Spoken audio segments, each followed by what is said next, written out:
Download nowhere Nikhil app for latest and genuine government job result and admit card updates. और आप इस app से previous year papers, weekly GK, daily vocab और magazine भी download कर सकते हैं। अगर आप एक कॉमर्स ग्रेजुएट हो तो जिस नौकरी के बारे में आज बात करने वाले हैं, इससे अच्छी नौकरी इस साल ना ही निकली है और ना ही निकलने वाली है।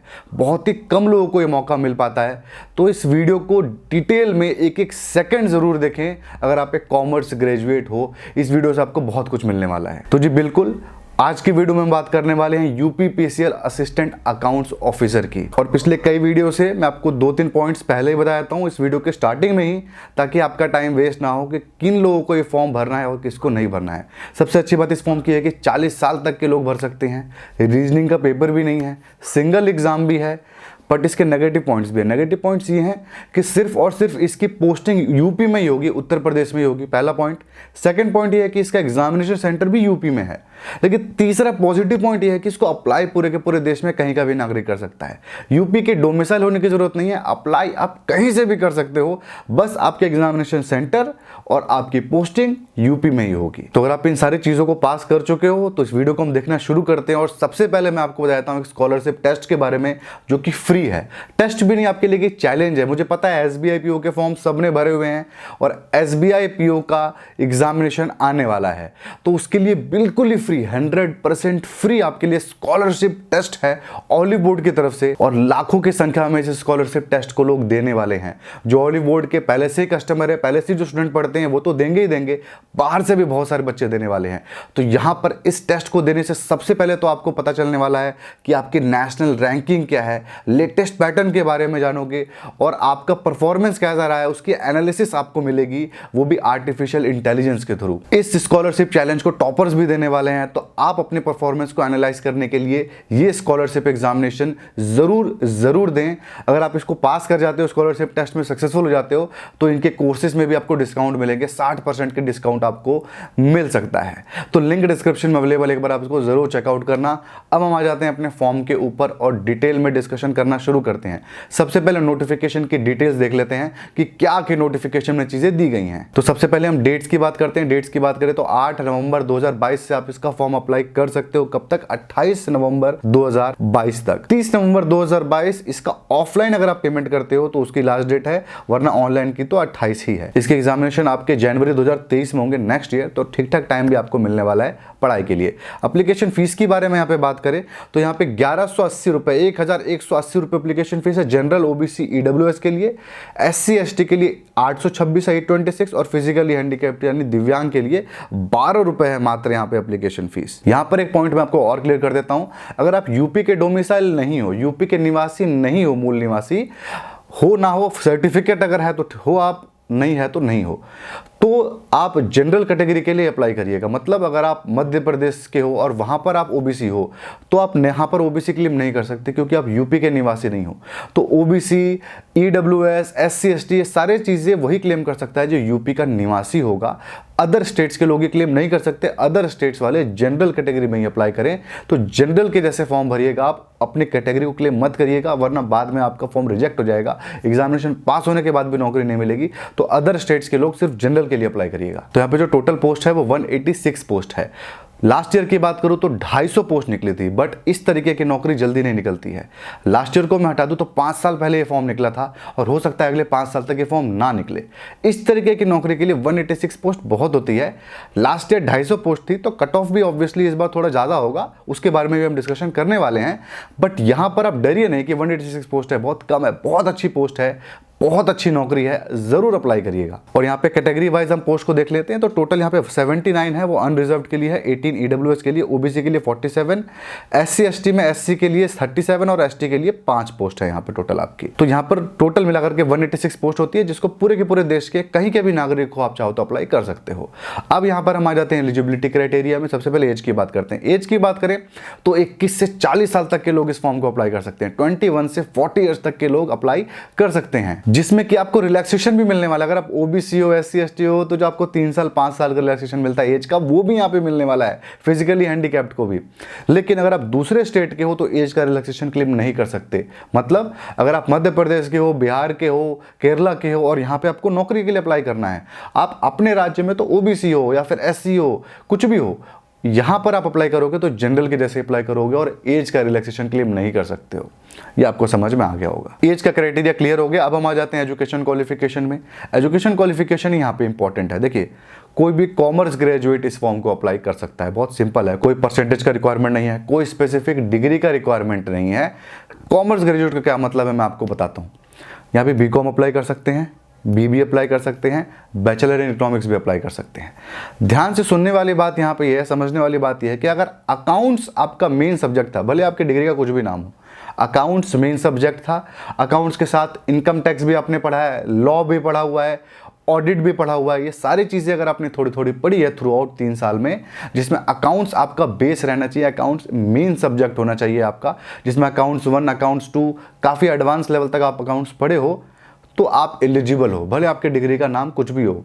ठीक है, लेकिन ग्रेजुएशन की वो डिग्री होनी चाहिए 3 साल या 4 साल 5 साल, जो भी आपकी डिग्री होगी, बीकॉम प्लस एमकॉम वाले हो या कोई भी डिग्री हो, वो डिग्री आपकी होनी चाहिए 3 साल की कम से कम। ठीक है, दूसरी बात, करस्पॉन्डेंस के अगर आप हो, पत्राचार से हो, ओपन लर्निंग से फॉर्म भरे थे, तो भी आप चाहो तो अप्लाई कर सकते हो। परसेंटेज 33 हो चाहे 93 हो, आप अप्लाई कर सकते हो। कोई और यहाँ पे एक्स्ट्रा क्राइटेरिया नहीं दिया गया है। ग्रेजुएशन को 3 साल में पास करते हैं, 4 साल में पास करते हैं, लेकिन आप फेल होकर के 5-6 साल 7 साल में पास किए हो, तो भी आप यहाँ पे अप्लाई कर सकते हो। कोई भी रिक्वायरमेंट यहाँ पे नहीं है और एक्स्ट्रा। और यहाँ पर ही लोगों का दिल टूटा होगा कुछ कि हाँ भाई कॉमर्स ग्रेजुएशन नहीं है हमारी, काश हम कर लिए होते। बट जो लोग यहाँ तक वीडियो देखे हैं, कमेंट में मुझे ज़रूर बताएं कि हाँ भाई आप नहीं हो, लेकिन आप वीडियो देख रहे हो, उसके लिए तो बहुत थैंक यू है कि यहाँ तक आप वीडियो देखे हो। तो चलिए, कॉमर्स ग्रेजुएशन का आपको समझ में आया कि यहाँ पे कॉमर्स ग्रेजुएट अप्लाई करते हैं। और कॉमर्स ग्रेजुएशन का मतलब क्या, बीकॉम ऑनर्स कुछ भी हो ना, सब उसके अंदर काउंटेड है, आपके सब कॉमर्स ग्रेजुएट है। ये हो गया हमारा एलिजिबिलिटी क्राइटेरिया खत्म। इसके अलावा कुछ भी एलिजिबिलिटी क्राइटेरिया नहीं है, ना कोई लैंग्वेज का टेस्ट है, ना ही कोई लैंग्वेज का पेपर है। यहाँ पे मतलब है लैंग्वेज का टेस्ट, लेकिन ऐसा कुछ नहीं है कि आपको स्पीकिंग राइटिंग ये सब देखने वाले, ऐसा कुछ भी यहाँ पे नहीं है। तो ये हमने देख ली है एलिजिबिलिटी क्राइटेरिया की सारी डिटेल्स। अब हम आ जाते हैं एग्जामिनेशन पैटर्न के ऊपर। देख लेते हैं कौन कौन से प्रोसेस से गुजर के यहाँ पे आपकी नौकरी लगने वाली है। तो यहाँ पर देखिए, सिर्फ और सिर्फ एक ही प्रोसेस है जिससे गुजर के आपकी नौकरी लगने वाली है, वो है रिटन एग्जामिनेशन। वही एक ही रिटन एग्जामिनेशन है और कुछ भी नहीं है इसके अलावा। रिटन एग्जामिनेशन के आपके 2 पार्ट हैं, पार्ट ए और पार्ट बी। तो पार्ट ए में जो आपका पहला पेपर होगा, देखिए पार्ट ए और पार्ट बी एक साथ ही होंगे, बस नाम है पार्ट ए पार्ट बी। बताऊंगा क्यों अलग अलग नाम दिया गया है। तो पहले पार्ट ए देख लीजिए। पार्ट ए में आपका होगा कंप्यूटर का पेपर, जो कि कंप्यूटर डोइक ओ लेवल का आपका एग्जामिनेशन होगा। डोइक ओ लेवल की बात करें तो ना ही कोई बहुत टफ है, ना ही कोई ईजी एग्जामिनेशन है। कंप्यूटर का अगर आपने जो भी नॉर्मल पेपर दिया होगा वैसा सही है, प्लस 4 से 5 लैंग्वेजेस की छोटी मोटी इंफॉर्मेशन, उनका बेसिक यूज़ आपको पता होना चाहिए। जैसे .NET क्या है, फ्रेमवर्क्स के बारे में आपको पता होना चाहिए, PHP के बारे में थोड़ा सा पता होना चाहिए। मतलब आपको कोडिंग वोडिंग नहीं करनी है, लेकिन ये पता होना चाहिए कि बेसिकली है क्या, छोटी मोटी चीज़ें। .NET क्या है, या फिर आपका PHP क्या है, आपका मतलब पाइथन क्या है। तो बेसिक 3, 4, 5 क्वेश्चन आप लेके चलो, ऊपर नीचे होंगे नॉर्मल पैटर्न से आपके। बाकी पैटर्न ऑलमोस्ट सेम ही है जैसा अदर कंप्यूटर के पेपर्स में आपका होता है। ठीक है, डोइक ओ लेवल वही है आपका। तो ये होगा। इसके अंदर पार्ट ए पार्ट बी में डिवाइड इसलिए किया गया, देखिए पेपर सब के सब दोनों पार्ट ए पार्ट बी एक साथ ही होंगे, अलग अलग इसलिए किया गया है क्योंकि पार्ट ए में कंप्यूटर में आपको कम से कम 50% स्कोर करना ही करना है। अगर आप 50% स्कोर नहीं करोगे कंप्यूटर में ना, आपको पेपर ही नहीं चेक करने वाले, देखेंगे भी नहीं भाई आपका पेपर। आगे जो आपका पार्ट बी है उसको चेक भी नहीं करेंगे कि क्या है उसके अंदर। तो आपको समझ में आया कि कंप्यूटर वाले के अंदर 50% स्कोर करना जरूरी है। 50% स्कोर करने के बाद उसको छोड़ देंगे, सिर्फ क्वालिफाइंग है ऐसा नहीं है, ये मेरिट लिस्ट भी जुड़ेगा, लेकिन 50% तो आपका होना ही चाहिए कंप्यूटर में, वरना आपको सिलेक्ट ही नहीं करेंगे, भले आपने टॉप कर दिया होगा पार्ट बी में या फिर ओवरऑल में। तो हो गया पार्ट ए। तो आपके पार्ट बी है, उसके अंदर 150 टोटल क्वेश्चन होने वाले हैं, 150 मार्क्स के। देख लेते हैं कौन कौन से टॉपिक से क्वेश्चन आएंगे। तो यहां पर आपका पेपर होगा जनरल इंग्लिश में, जनरल हिंदी में, अर्थमेटिक यानी क्वांट के अंदर, उसके बाद अकाउंटेंसी, ऑडिट और इनकम टैक्स। इसके अंदर स्पेसिफिकली नहीं बताया गया कि कौन से टॉपिक से कितने क्वेश्चन आने वाले हैं। और यहां पर टाइमिंग के बारे में कुछ भी नॉलेज नहीं दी गई है। तो टाइमिंग का मैं आपको यहां पर नॉलेज दे दूं कि 2 घंटे आपको समय मिलने वाला है इस पेपर को सॉल्व करने के लिए। अब एक बार थोड़े से डिटेल में पैटर्न को देखिए। प्रीवियस ईयर के पेपर्स को देखा जाए तो जो आपका जनरल इंग्लिश, जनरल हिंदी और अर्थमेटिक, जो ये 3 पेपर है आपके, इसमें अप्रोक्सीमेटली 50 से 60 क्वेश्चन ही आते हैं। 100 क्वेश्चन यानी लगभग 90 से 100 क्वेश्चन आपके अकाउंटेंसी, ऑडिट और इनकम टैक्स, इन 3 टॉपिक से होंगे। तो यही 3 आपके मेन टॉपिक्स हैं। इसमें कहीं पे भी कोई सेक्शनल कट ऑफ नहीं है, सेक्शनल आपको नहीं पास करना है कंप्यूटर को छोड़ करके। इनमें से किसी के अंदर भी कोई सेक्शन वाइज नहीं है, बस ओवरऑल आपको पास करना है विथ कंप्यूटर के मार्क्स। ठीक है, यहाँ पे 1/4 की नेगेटिव मार्किंग है और एक साथ ही आपका दोनों पेपर हो जाएगा, एक ही दिन हो जाएगा, अलग अलग दिन आपको आने की जरूरत नहीं पड़ेगी। और दोनों ही पार्ट ए पार्ट बी दोनों में ही आपकी नेगेटिव मार्किंग है। तो ये हो गया हमारा एग्जामिनेशन पैटर्न। जो इसको प्रोसेस से पास हो जाएगा वो आएगा हमारे मेरिट लिस्ट में। जो मेरिट लिस्ट में पास हो जाता है, मतलब मेरिट लिस्ट में टॉप 186 जो स्टूडेंट है उनको नौकरी मिल जाएगी। तो ये हो गया एग्जामिनेशन पैटर्न। अब हम आ जाते हैं बुक्स के ऊपर कि आखिर कौन सी किताबें बेस्ट है इस नौकरी के लिए। सिंगल किताब के बारे में पूछोगे तो कोई भी मार्केट में सिंगल किताब अवेलेबल नहीं है। एक 1300 की किताब अवेलेबल है अमेजन पे और एक 850 की है। दोनों के रिव्यू बेकार हैं और ऑनलाइन अवेलेबल भी नहीं है कि मैं उसको परचेस करके पढ़ सकूं। तो मैं रिकमेंड नहीं करता कोई भी सिंगल बुक फिलहाल इस नौकरी के लिए। कोई अगर बुक मैं बाद में परचेस करता हूं तो आपको उसके बारे में बताऊंगा। फिलहाल कोई सिंगल बुक नहीं है। अलग अलग सब्जेक्ट की आपको यहाँ पे किताबें पढ़नी पड़ेंगी। सबसे पहले बात करते हैं कंप्यूटर का। तो कंप्यूटर के लिए आपको जो बुक परचेस कर सकते हो, अरिहंत पब्लिकेशन की और दिशा पब्लिकेशन की, दोनों पब्लिकेशन की कंप्यूटर की किताब आती है। काफ़ी अच्छी किताब है। यहाँ फोटो डिस्प्ले कर दूंगा, लिंक भी दे दूंगा डिस्क्रिप्शन में। जो सस्ती होगी उसको परचेस कर लेना।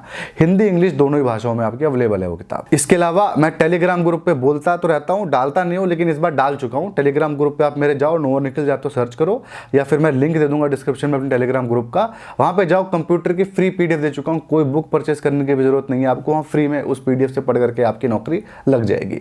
तो ये हो गया हमारा सेकंड पॉइंट। ठीक है, तो यही था कंप्यूटर का। अब हम आ जाते हैं हमारे कोर पार्ट के ऊपर। इंग्लिश की यहाँ पे बात करें तो जनरल इंग्लिश के लिए आप, अगर आपकी इंग्लिश अच्छी है, बहुत सारे आप नौकरियों को टारगेट करना चाहते हो, तो एसेंशियल इंग्लिश दिशा पब्लिकेशन की और एसपी बख्शी अरिहंत पब्लिकेशन की, दोनों ही बहुत अच्छी किताबें। आप दोनों में से कोई परचेज कर सकते हो, लिंक डिस्क्रिप्शन में अवेलेबल है। क्योंकि इस नौकरी के अंदर बहुत कुछ इंपॉर्टेंस नहीं है, इंग्लिश का बहुत ज्यादा ऐसा भार नहीं है, आप दोनों में से कोई परचेज कर सकते हो। हिंदी की यहाँ पे बात करते हैं, हिंदी का भी यहाँ पे पेपर है। तो व्याकरण का यहाँ पे आपको पेपर देना पड़ेगा। व्याकरण की किताब और हिंदी कॉम्पिटिटिव की किताब अरिहंत पब्लिकेशन की भी आती है, और कोई भी आती होगी जो बेस्ट होगी, सही प्राइसेस में होगी, मैं लिंक डिस्क्रिप्शन में दे दूंगा और आपको फोटो भी यहाँ पे डिस्प्ले कर दूंगा। तो रीजनिंग का जैसे आपको पता है पेपर है नहीं, रीजनिंग 1 मार्क्स का भी नहीं है, तो रीजनिंग के बारे में तो बातें नहीं करेंगे। क्वांट की यहाँ पे बात करें तो एसएससी के पैटर्न के ऊपर इसका मैथ का पेपर होता है। तो fast track arithmetic Rajesh Verma की है किताब, बहुत बेस्ट किताब है, लिंक डिस्क्रिप्शन में अवेलेबल है। आंख बंद करके ले लो किसी भी एसएससी एग्जामिनेशन के लिए, और इस एग्जामिनेशन के लिए भी वो रामबाण किताब है। अब हम आ जाते हैं हमारे नेक्स्ट पार्ट के ऊपर, जो कि अकाउंट्स, ऑडिट और इनकम टैक्स। देखिए, आप कॉमर्स ग्रेजुएट हो, ये तो बात कंफर्म हो चुकी है ना। कॉमर्स ग्रेजुएट है तो जो आपका अकाउंट्स है किस लेवल का आएगा आपको बता दूं, 12th लेवल तक का आएगा, 11th 12th के लेवल का आएगा। प्लस बैंक रिकंसिलिएशन स्टेटमेंट अगर सिलेबस में था तो ठीक है, वरना वो आप प्लस कर लेना बैंक रिकंसिलिएशन स्टेटमेंट और बैलेंस शीट बनाना। मुझे नहीं पता 12th में बैलेंस शीट था कि नहीं, बट बैलेंस शीट बनाना भी यहाँ पे आपके सिलेबस में है। तो ये 2 पॉइंट को ध्यान में रखना। 12th की बुक आपकी मोर देन सफिशिएंट है, प्लस ये 2 टॉपिक देख लेना, बैंक रिकंसिलिएशन स्टेटमेंट और बैलेंस शीट। पूरा मतलब ट्रेडिंग अकाउंट, पेनल और बैलेंस शीट, ये पूरा आपका फाइनेंशियल स्टेटमेंट बनाना। अगर ये 12th में नहीं बनाया है तो आपने ऑब्वियसली कॉमर्स ग्रेजुएट हो तो अकाउंट्स में पढ़ाई होगा, बनाना ही आता होगा आपको, तो वो पेपर होगा। बहुत हाई लेवल का कोई पेपर नहीं होगा, सीए लेवल के पेपर नहीं होंगे, नॉर्मल लेवल के पेपर होंगे आपके ये। ठीक है, ऑडिट की बात करें, ऑडिट भी बेसिक इसके अंदर आएगा। अभी आप सिलेबस में मैं आपको दिखाऊंगा, आपको वहाँ पे चीज़ें और समझ में आ जाएंगी। ऑडिट भी बेसिक आएगा, बहुत डेप्थ में नहीं पढ़ना। अगर आप सीए स्टूडेंट हो तो आईपीसीसी के अंदर जो ऑडिट आता है ग्रुप 2 के अंदर, उस लेवल का नहीं होगा, उससे नीचे लेवल का आपका ये पेपर होगा। अगर आप बीकॉम या बीकॉम ऑनर्स के स्टूडेंट हो तो आपके सेकेंड ईयर में ऑडिट का पेपर आता होगा, उसी के जैसा ही पेपर होगा लगभग, आप लेके चलिए, उससे टफ नहीं होगा। तो ऑडिट की भी आप अपनी सिलेबस की बुक ही परचेस करना, सिलेबस की बुक ही फॉलो करना, अलग से कोई बुक परचेस करने की जरूरत नहीं है। हाँ, अकाउंट्स वाले जो अगर एकदम ही वीक है, समझ में नहीं आ रहा क्या करें, तो तुलसियंस की किताब आती है अकाउंटेंसी की, वहां से आपका काम चल जाएगा भाई। तो तुलसियंस की किताब आप परचेस कर सकते हो अकाउंट्स वाले में। ऑडिट में तो सिलेबस का ही पढ़ना और कुछ भी बाहर से मत पढ़ना, सब बेकार है। थर्ड हम आ जाते हैं हमारे इनकम टैक्स के ऊपर। अगर आप सीए स्टूडेंट हो, आईपीसीसी में जो आपने इनकम टैक्स पढ़ा है वही सिलेबस है, उससे ज्यादा सिलेबस नहीं है। सिलेबस अभी देखने वाले हैं, आपको समझ में आ जाएगा। ठीक है, और जो टैक्सेशन की बात करूं तो इनकम टैक्स और जीएसटी का भी इसके अंदर पार्ट आएगा, डायरेक्ट और इनडायरेक्ट दोनों टैक्सेस के बारे में आपको पढ़ना है, बहुत ज्यादा नहीं पढ़ना है। डायरेक्ट टैक्स की बात करूं तो इनकम टैक्स जो आपका है वो डायरेक्ट टैक्स है, IPCC अगर आपने किया होगा CA का, उससे कम लेवल पे, काफ़ी कम लेवल पे क्वेश्चन होंगे, वैसे टफ क्वेश्चन नहीं होंगे, सिलेबस लेकिन थोड़ा सा वाइड होगा। अगर आपने BCom के सेकेंड ईयर में आपका इनकम टैक्स पढ़ा होगा आपने, तो उतना ही सिलेबस होगा, उससे ज़्यादा सिलेबस नहीं है, ठीक है। तो यहाँ पे इनडायरेक्ट टैक्स भी आपका आएगा, बहुत नॉमिनल नॉलेज इसके अंदर चेक होगी।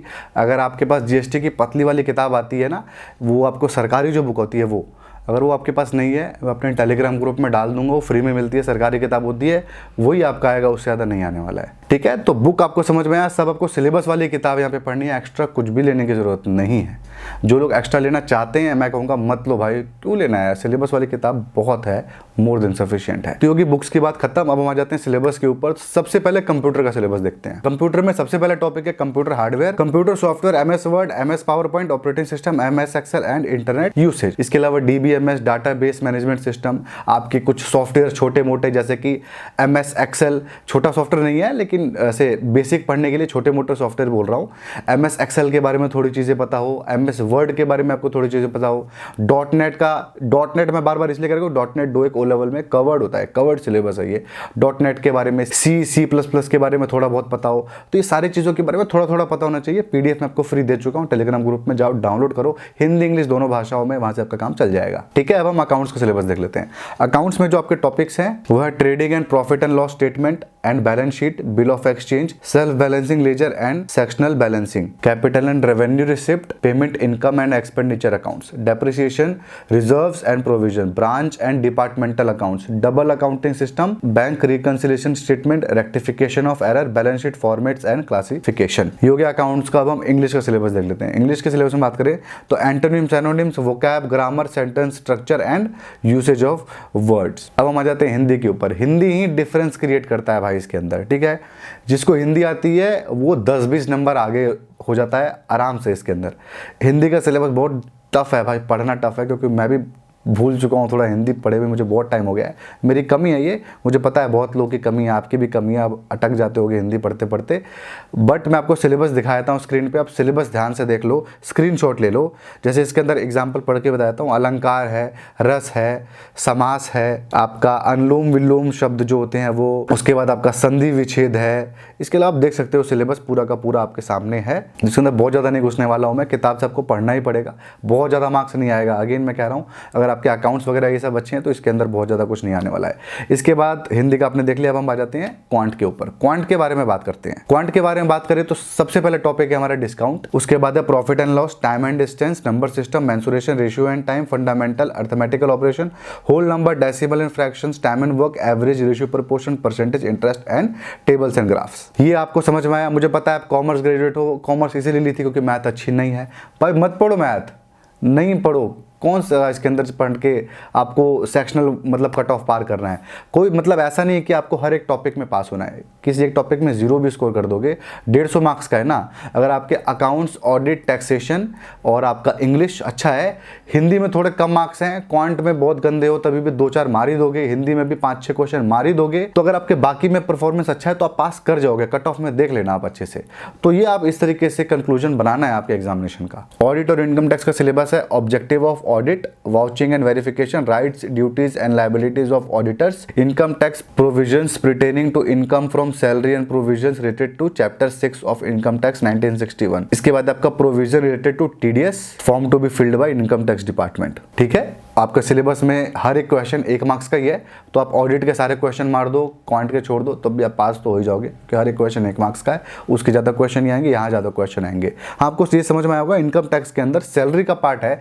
PGBP जो आप पढ़ते होगे, जो आपका बिजनेस प्रोफेशन वगैरह है, कैपिटल गेन है, उसके अंदर से क्वेश्चन ज़्यादा नहीं आने वाले। इनकम टैक्स में आपको मेन सैलरी का ही पार्ट पढ़ना है और अदर पार्ट नहीं पढ़ना है। ये बाकायदा आपका नोटिफिकेशन में सिलेबस इस हिसाब से दिया हुआ है। हो गया सारा का सारा सिलेबस हमने देख लिया। जो भी चीज़ में आप इंटरेस्टेड हो गए ना, लिंक डिस्क्रिप्शन में अवेलेबल है, आप इन सारी चीज़ों को डाउनलोड करके भी देख सकते हो। लिंक मेरी वेबसाइट के नीचे दिया हुआ है। तो अब हम कट ऑफ की बात कर लेते हैं। टोटल आपको 200 मार्क्स का पेपर है, 50 में से आपको 25 स्कोर करना है कंप्यूटर का, वो तो एक अलग बात है। अब 200 में से ओवरऑल कट ऑफ क्या निकलता है, तो लास्ट ईयर की बात करूं आपको तो कट ऑफ देख सकते हो। जनरल के लिए 87.76, OBC के लिए 73.021, SC के लिए 36.748, ST के लिए 31.792 और आपका फिजिकली हैंडीकैप्ड के लिए 47.1 461। तो आपको समझ में आया, इस बार सीट्स कम है, 186 सीट्स है, तो आप लेके चलिए 100 के आसपास मुझे लग रहा है कट ऑफ होगा इस साल। 100, 102, 103 तक कट ऑफ आप लेके चलिए। जनरल के लिए कट ऑफ बता रहा हूँ ये, तो ऑब्वियसली आप हर कट ऑफ में 10 से 15 मार्क्स उसी हिसाब से इंक्रीज कर लीजिएगा, क्योंकि इस बार सीट्स थोड़ी सी कम है, लास्ट ईयर के 60-70 के आसपास सीट्स कम है, काफ़ी ज़्यादा हो जाता है परसेंटेज में, लगभग 30-40% सीट्स कम बोल सकते हैं आप, ठीक है। तो ये कट ऑफ की बात, अब हम आ जाते हैं सैलरी के ऊपर। देखिए सैलरी की बात करें यहाँ पे, तो सरकारी नौकरियाँ 1 से लेकर के 16 लेवल्स तक की सैलरी में बटी हुई हैं। ये लेवल 5 की नौकरी है। लेवल 1 जो होता है सबसे छोटा होता है, लेवल 16 होता है सबसे हाईएस्ट होता है। जिसको नहीं पता है उसके लिए बता रहा हूँ। तो ये लेवल 5 की नौकरी है, यानी डायरेक्ट आप लेवल 5 पे जाओगे, आराम से 9 या 10वें लेवल तक रिटायरमेंट आपकी होगी, ठीक है। तो एक अच्छे खासे पोजीशन पे आप पहुंचोगे। लेवल 5 की सैलरी के बारे में बात कर लेते हैं। लेवल 5 का मतलब 29,000 वाला जो आपका पे बैंड है उसके अंदर आप आओगे। सैलरी की बात करें मोटा मोटी तो आपको 40 से 45,000 रुपये के आसपास मंथली मिलेगा। सरकारी नौकरी, ये भी ध्यान रहे, ये प्राइवेट वाले से मत कंपेरिजन करना। तो 40 से 45,000 रुपये के आसपास मंथली आप लेके चलो, आपकी सैलरी मिलने वाली है।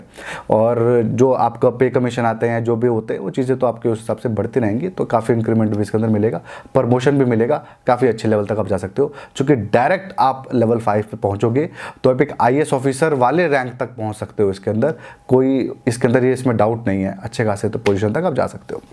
तो यही था आज की वीडियो में। आई होप आपको इस वीडियो से फायदा मिला होगा। अगर आपको इस वीडियो से फायदा मिला तो आप इस वीडियो को लाइक जरूर करें, कमेंट करें अपने राउट को, और अगर आपको ऐसे और वीडियो देखने होंगे तो आप चैनल को भी जो सब्सक्राइब करें। Thank you.